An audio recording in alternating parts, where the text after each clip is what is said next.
Promozione e valorizzazione delle minoranze linguistiche del Friuli Venezia Giulia, friulano, sloveno e tedesco a confronto nella tavola rotonda prevista da una legge regionale. Il friulano, secondo i dati dell'agenzia regionale Arlef, è parlato da 600.000 persone, ma il numero sta calando dello 0,6% annuo. Ci sono però più giovani fra 18 e 29 anni che parlano friulano rispetto alla fascia 30-40 anni.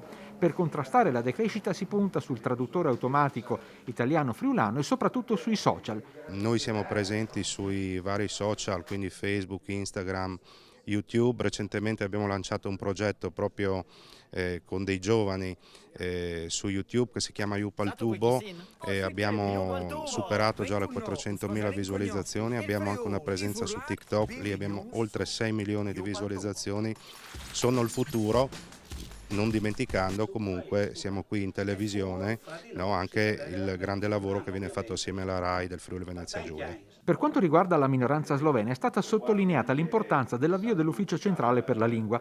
Tra le proposte c'è la costituzione di un'agenzia per la lingua sulla falsariga dell'Arlef. Devan Jagodic, dell'Istituto Sloveno di Ricerche, sottolinea l'importanza dell'appuntamento con Nova Gorica a Gorizia, capitale europea della cultura. Pensa che sia un'opportunità di creare anche un ponte trasfrontaliero con la vicina Nova Gorica e con la regione più ampia